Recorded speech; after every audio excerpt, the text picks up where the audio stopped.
너무나 예, 비주얼적으로도 오디오적으로도 아주 120점입니다. 뭐 더 드릴 수 있다면 1000점, 뭐 만점도 드리고 싶습니다. 진심으로 감사를 드립니다. 이제 오늘부터 수요기도회를 통해서 잠언을 배워보도록 하겠습니다. 이 잠언이라는 말은요, 격언이라는 뜻입니다. 또는 이 뜻을 조금만 바꾸면 속담이라고도 할 수 있습니다. 짧지만 교훈이 있는 그러한 말을 의미합니다. 일반적으로 남에게 교훈을 전하는 방법에는요, 몇 가지 방법이 있습니다. 선생님들이시라 제가 이런 말씀 드리기가 참 좀 부끄러운데요. 먼저는 이야기로 말하는 게 있습니다. 설화라고도 합니다. 어떤 진리를 혹은 어떤 옳은 일을 가르치려고 할 때 깨닫게 하고 실천하게 하기 위해서 이야기를 만들어서 말합니다. 사람의 머릿속에 있는 그 상상력을 자극하는 것입니다. 어린아이들도 보면 이야기를 참 좋아하잖아요. 그렇죠? 사람들의 그 상상력을 자극해서 깨닫게 하고 감동되게 하고 실천 의지까지 공급하기 위해서 이야기를 만들어서 가르쳐주게 됩니다. 이 방법은 동화나 이야기나 신화나 설화 또는 비유로 나타나게 됩니다. 그런가 하면 또 하나는 철학적인 방법이 있습니다. 다시 말하면 논리적인 방법입니다. 논리적인. 이치를 따져가면서, 그렇죠? 나이가 들면 이 철학적 사고에 직접 접하도록 해서 상대방이 바로 깨닫도록 하는 이 논리적 이해를 통해서 진리를 가르치는 방법입니다. 그리고 마지막 세 번째 방법은요, 바로 여러분들 오늘 읽으셨던 잠언입니다. 격언입니다. 이것은 아주 간단한 말입니다. 아주 간단한 말이에요. 짧은 말이에요. 이 한마디의 말이나 한 문장의 말을 통해서 교훈을 전합니다. 특별히 우리나라 사람들은 사자성어를 많이 쓰죠. 예, 비슷합니다. 이것은 아주 간단한 말이에요.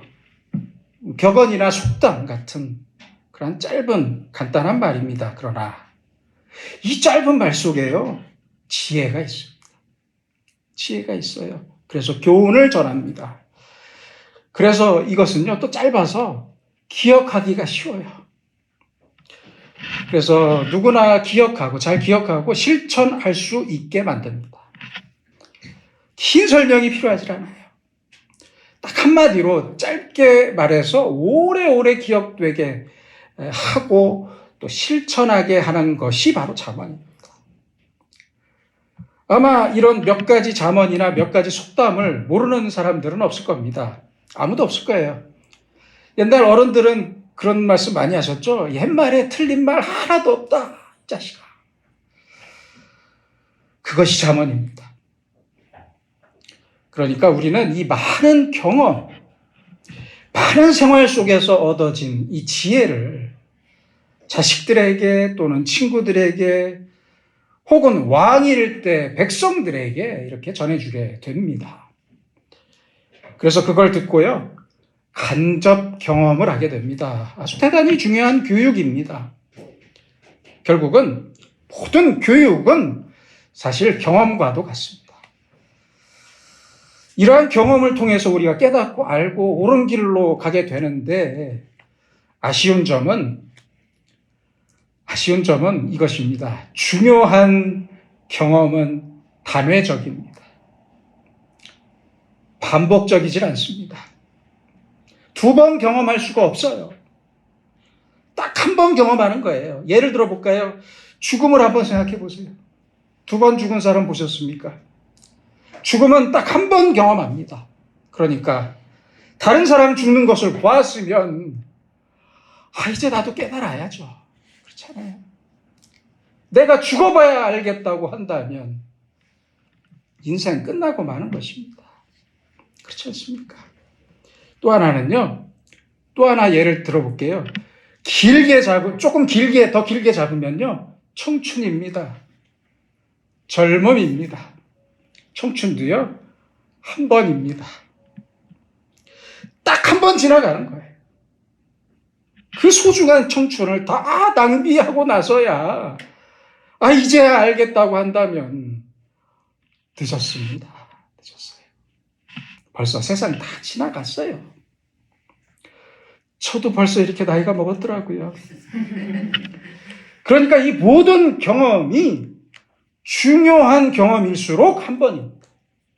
꼭 잊지 마세요. 단회적이에요. 중요한 경험은요, 두 번 다시 그 기회가 찾아오지 않습니다.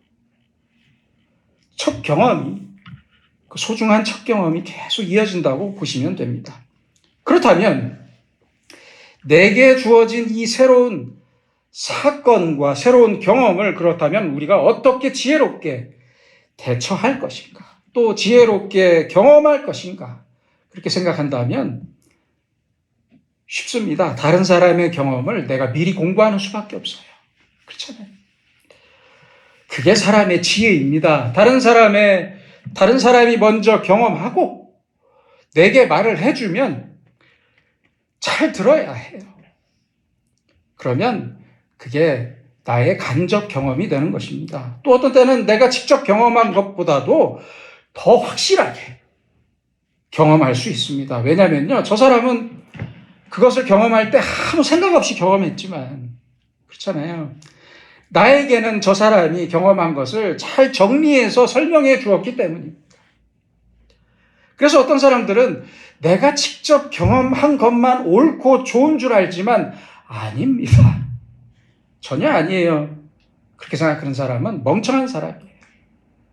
경험이란 생각보다 먼저 오는 것이고 생각은 경험 뒤로 오는 것이기 때문에 생각보다 경험이 먼저 온다니까요. 그래서 생각은 경험 뒤에 있는 것입니다. 그러니까 다른 사람이 먼저 겪은 경험을 그가 깊이 고민하고 생각하고 나서 설명해 줄 때 그것을 내가 잘 받아들이면 내가 직접 경험하지 않고도 잘 알 수 있습니다. 그렇지 않습니까? 지혜로운 사람이 될 수 있다는 뜻입니다. 자, 보세요.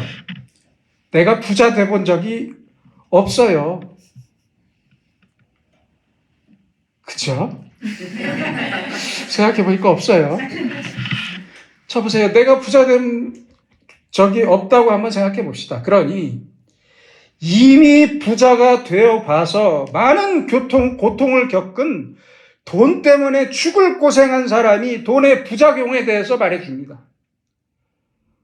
돈, 그거 탐내지 말라고. 그거 그렇게 많이 필요한 것 아니라고. 그렇게 말을 해줘요. 사실은 그게 얼마나 고통스러운 일인지 아냐고. 그렇게 말할 때 이 말을 잘 귀담아 들었으면 좋았을 텐데. 옳은 말씀입니다. 그래서 나는 오늘 만족합니다. 나는 부자가 아닌 것에 감사합니다. 이렇게 좀 되어야 하면 좋겠는데요. 미련한 사람들은 그렇지 못해요. 돈 많이 있어 본 사람들 얘기지. 안 그래? 돈벼락 맞아 죽더라도 난 돈을 좀 가져가야겠다. 그러잖아요. 이게 미련한 사람이에요. 그래, 그걸 꼭 내가 경험해봐야 알겠습니까? 찍어 먹어봐야 알겠습니까? 사랑도요, 경험해봐야만 알겠다고 합니다. 멋진 사랑도 해보고 시련도 당해봐야 알겠대요. 그래야 노래도 나오고 흘러간 노래도 제대로 부를 수 있다고. 사랑은 눈물의 씨앗이라고, 그죠? 그것도 알게 되지 않겠냐 하지만, 경험해봐야 알겠냐 말하지만 아닙니다. 그것도 먼저 경험해본 사람. 부모님이 그렇다면 그런 줄 아세요. 그런 줄 알면 됩니다. 저희 어머니께서 저에게 기도를 하셨어요. 선생님이랑 결혼하라고. 저는 진짜 저는 그런 일은 없을 겁니다. 어머니 돌아가실 때까지 그런 일은 없을 겁니다. 했는데 웬일입니까? 부모님이 그렇다 하면 그런 줄 믿으면 됩니다. 그래서요, 이 잠언은 대단히 중요한 것입니다. 뼈 아픈 일, 많은 경험을 통해서 좋은 경험이든 나쁜 경험이든 간에 많은 경험을 통해서 깨닫고 느낀 지혜들을 집약해서 한마디로 우리에게 딱 말해주면 그 뜻을 잘 받아들이고 깨닫고 그리고 내 경험으로 삼아야 합니다. 이걸 내가 다시 경험할 필요가 없잖아요. 그렇잖아요.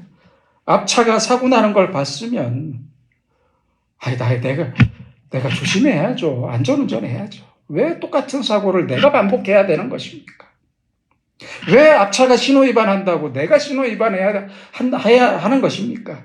적어도 그만한 지혜는 있어야 하는 것 아니겠습니까?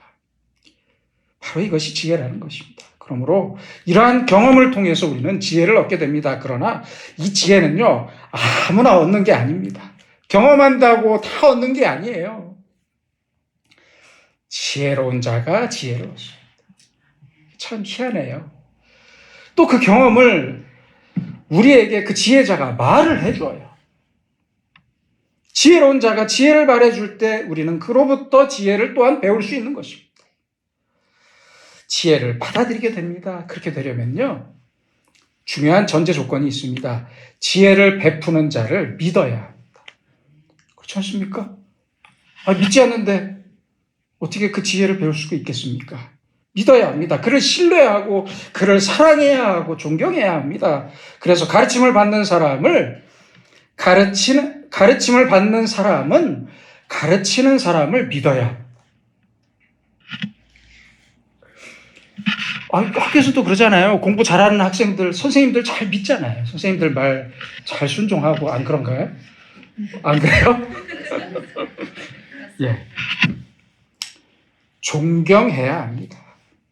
학생은 선생을 존경해야 합니다. 그래야 교육이 이루어지는 것입니다. 만일 저쪽에서 아주 중요한 교훈을 지금 나에게 가르치고 있는데 내가 그 교훈을 들으면서 말도 안 된다, 그럴 수 없다, 그럴 리가 없다 하고 부인부터 한다면 그 소중한, 그 엄청난 값을 치르고 나서 깨달은 그 소중한 지혜를 내가 놓치고 마는 거예요.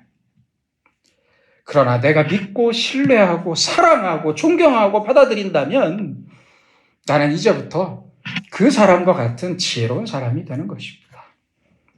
자, 이제 우리가 잠언을 공부하게 되는데요.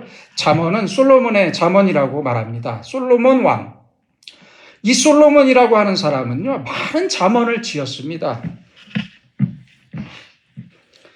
총 예상하기로 3,000개 정도의 잠언을 지었다고 그렇게 전해지고 있는데요. 노래는 1,005개를 지었다고 합니다. 하지만 우리가 아쉽게도 이 3,000개의 잠언을 전부 다 알 수는 없습니다. 기록에 남아있지 않아서요. 그래서 우리 성경에서 읽는 잠언은요, 1,000개가 조금 안 됩니다. 1,000개가 조금 안 돼요. 그러니까 3,000 잠언을, 그때 당시에, 솔로몬 당시에 3,000 잠언을 백성들에게 그리고 자녀들에게 한평생 말했는데요. 그 말한 것이 너무 귀하고 귀해서 사서가 뒤에서 기록한 거예요. 이렇게 해서 이렇게 솔로몬은 잠언을 많이 말했지만 편집되고 기록으로 남게 된 것은 아까 말씀드렸다시피 1,000개가 조금 안 됩니다. 1,000개 정도로 아시면 됩니다. 그런데 성경 편집에 대해서 배울 때 우리는 신학 공부를 할 때 이런 이야기를 배웠습니다. 솔로몬은 아주 젊었을 때 아가서를 썼어요. 학자들에 의하면 첫 번째 부인과 결혼한 직후라고 합니다. 그때 아가서를 썼으니 얼마나 그죠? 신혼 때 썼다는 말씀입니다. 그래서 이 아가서는요, 보통의 연애 편지가 아닙니다. 예. 흔히 요새 아이들 말로 개 미쳤습니다. 보통 연애 편지가 아니에요. 아주 기가 막힌 사랑의 이야기입니다. 그래서 솔로몬이 젊었을 때 사랑에 미쳐 있을 때 사랑의 그 아름다움을 노래한 것이 아가서입니다. 중년에 중년이 되고 나서 많은 사건을 경험하고 부딪히면서 지혜를 말해줍니다. 바로 그것이 오늘 보셨던 잠언이고요. 이제 나이가 많이 들어서 인생 다 살고 이제 세상을 떠나기 직전에 떠날 때가 되었을 때 지난 일을 회고하면서 그는 말합니다. 헛되고 헛되다. 헛되고 헛되다. 그것이 전도서입니다. 그러니까 젊어서 한창 연애하는 분들은 아가서를 보는 게 좋고요. 중년의 사람들은 잠언을 보는 게 좋고 60이 넘었다면 전도서를 읽는 것도 의미가 있는 것 같습니다. 그러면 인생이 뭔가 하는 것을 알게 되겠죠. 특별히 솔로몬은 왕이었습니다. 이것은 아주 중요한 의미가 있습니다. 그는 왕이었기 때문에 일반 사람들이 결코 경험할 수 없는 모든 일들을 아주 폭넓게 경험할 수 있었습니다. 그리고 또 하나는요, 하고 싶은 일 다 할 수 있었습니다. 그죠? 조선시대 우리나라 왕들보다요, 솔로몬, 다윗 그때의 왕들이 권력이 더 많았어요. 우리나라 조선시대 왕들은요, 권력이 별로 없었어요. 신하들한테 잡혀서 살았어요. 근데 솔로몬은 더 훨씬 권력이 많았던 왕이었기 때문에 할 수 있는 걸 다 해볼 수 있었습니다. 그래서 솔로몬의 이야기에 귀를 기울여 봐야 합니다. 뭘 어떻게 해봤으면 좋겠다. 우리도 그러잖아요. 우리는 흔히들 그러잖아요. 소원이 많아요. 우리도 왕이 아니라서 그런가 봐요. 뭘 어떻게 해봤으면 좋겠다. 박사도 됐으면 좋겠고 재벌이 됐으면 좋겠다. 근데 아버지가 재벌이 아니다. 운동선수도 됐으면 좋겠다. 이렇게 저렇게 하고 싶은 일이 너무 많아요. 그걸 어떻게 우리가 다 해볼 수 있겠습니까? 그렇죠? 그런데 솔로몬은 왕이었기 때문에 하고 싶은 거 다 해봤어요. 우리 머릿속에 있는 소원들요, 이 사람은 다 해봤다니까요. 예를 들어 볼게요. 아내가 700명, 첩이 300명이었습니다. 웃기지도 않습니다. 지긋지긋할 만큼 여자를 데리고 살아봤고요. 끝없이 하고 싶은 일을 다 해봤습니다. 솔로몬이 해봤으니까요. 우리는 안 해봐도 됩니다. 안 해봐도 돼요. 저는 아내 한 명으로 충분합니다. 그가 해봤으니까 우리는 안 해봐도 돼요. 그는 왕이었어요. 40년 동안요. 전쟁이 없었어요. 부귀 영화를 누렸어요. 그러고 나서 그가 우리에게 잠언을 말해주는 것입니다. 하나님께서 주신 지혜를 통해서. 그는 지혜자였습니다. 좀 전에 말씀드린 대로 사람이 경험해 본다고 다 지혜자가 되는 게 아니에요. 지혜자가 되는 게 아니에요. 지혜가 생기는 게 아니에요. 미련한 사람은요, 한평생 경험하고 그 속에서 죽어도 생각나는 게 아무것도 없어요. 지혜로운 자는 적은 경험을 통해서도 알고 어리석은 자는 그 속에서 죽어도 모른다고 하는데요. 솔로몬은 지혜자였습니다. 아이를 낳았다고 다 산부인과 의사가 될 수 있는 것은 아닙니다.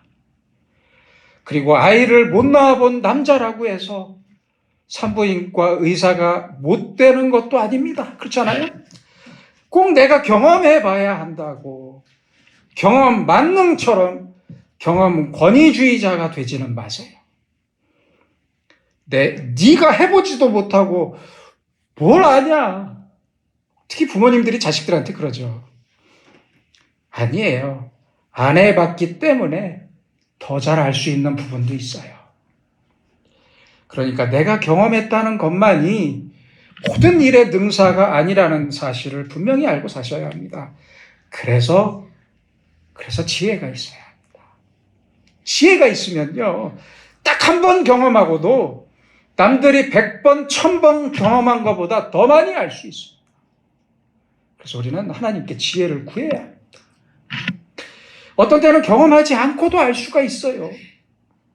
그게 지혜입니다. 아시는 대로 솔로몬은요, 21살에 왕이 되었습니다. 왕이 되어서 하나님 앞에 나아가서 맡은 사명이 너무 크다고 하나님께 기도합니다. 기도원 산당에서 1,000번제를 드리고 하나님 앞에 기도했습니다. 여기서 바로 아셔야 할 게 있는데요. 1,000번의 제사를 드렸다는 것이 아닙니다. 양 1,000마리를 한 번에 죽인 제사라는 뜻이에요. 혼동하지 마세요. 우리나라 목사들이 참 이 부분을 잘못 설교를 했습니다. 그동안. 영어 성경에는요, 1,000 burnt offerings라고 합니다. 한 번에 1,000마리를 죽여서 드리는 제사였어요. 꼭 잊지 마세요. 그래서 그가 1,000번제를 지내고 하나님께 지낸 솔로몬에게 하나님께서 묻습니다.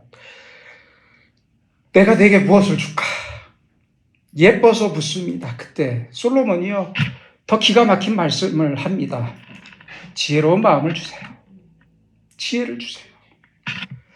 문제는 그것입니다. 지혜를 구했다는 것을 하나님께서 크게 칭찬하셨어요. 너무 마음에 흡족해 하셨어요. 하나님께서. 생각해 보세요. 저 원수의 성을 정복하고 싶기도 하고, 그때 당시에 태평성대도 있을 것이고, 건강도 있고, 오래 사는 장수도 있을 것이고, 부귀영화도 있을 텐데 구할 게 많아요. 안 했어요. 솔로몬은. 보이지 않는 물질이 아닌, 또한 이기적인 것이 아닌 지혜를 구했습니다. 그래서 하나님께서요, 지혜를 주셨습니다. 지혜를 주셨습니다. 그 지혜와 함께 그 지혜로서 많은 경험을 했습니다. 그런데 솔로몬은 지혜로운 자이면서 때때로 참 모질이었습니다. 정말 어리석을 때가 있었습니다. 여러 번 있었어요. 지혜로 충만한 사람이었지만 지혜대로 살지는 못할 때가 많았어요. 그래서 그는 많은 부귀영화 속에서 여러 가지 일 속에서 결점이 많았습니다. 자, 이제 그 결점, 그 실수, 이것도 솔로몬에게 지혜를 주었습니다. 그러므로 솔로몬은 실수한 가운데서 세상이 이러하더라 하거든 우리는 그 결점과 허물 속에서 고백하는 이 솔로몬의 지혜를요, 그대로 받아들일 줄 알아야 합니다. 내가 받아들이게 될 때 나는 솔로몬과 같은 실수를 안 해도 되거든요. 안 할 수 있기 때문입니다. 정말로 지혜로운 자가 될 수 있기 때문입니다. 이것은 아주 중요한 교육 방법입니다. 이렇게 가르쳐준 잠언 1장의 2절에서 4절에 보니까요, 지혜를 가르쳐 줌으로써 훈계를 알게 하며 명철의 말씀을 깨닫게 하며 또 지혜롭게 하며 공의롭게 정의롭게 정직하게 행할 일에 대하여 훈계를 받게 하며, 그래서 어리석은 자를 슬기롭게 하며, 어리석은 자가 지혜를 받으면 그제 비로소 지혜롭게 됩니다. 문제는 지혜를 받아들이는 게 중요합니다. 사람은 물질로만 사는 게 아닙니다. 지혜로 삽니다. 이걸 잊지 마셔야 해요. 어떤 어린아이가요, 책상 높은 곳에 있는 걸 꺼내야 하는데 이게 손이 안 닿아요. 그래서 어머니가 지나가다가 한마디 했대요. 아이놈아, 머리 좀 써라, 머리 좀. 그랬더니 아이가 어떻게 한 줄 아십니까? 머리로 들이받고 있더래요. 떨어뜨리려고. 여러분, 며칠 전에 음주운전자가 어린아이를, 초등학생 3명이죠? 예, 3명의 초등학생을 치었는데 그 중에 한 아이가, 예, 아쉽게도 죽었습니다. 왜 그런 것입니까? 어리석어서 그렇습니다. 지혜가 없어요. 제가 CCTV를 봤어요. 그 음주운전자가 음식점에서 술 먹고 나오는, 그게 CCTV에 그 장면이 기록이 됐는데 제대로 걷지도 못해요. 그냥 옆에서 밀면은 자빠질 것 같았어요. 제가 보니까. 왜 그런 상태에서 운전한 것입니까? 지혜가 없어요. 지혜가. 그 나이 먹고 지혜가 없어요. 보세요. 경험했다고, 나이 먹었다고 지혜자가 아닙니다. 하지 마세요. 지혜가 있으면 내가 지금 당한 어려움이 축복의 계기가 될 수 있는 것입니다. 은혜가 되고 그것이 큰 복이 된다는 걸 알 수 있습니다.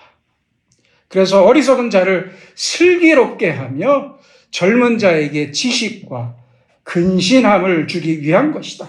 근신, 지혜가 있어야 몸을 삼갈 줄 압니다.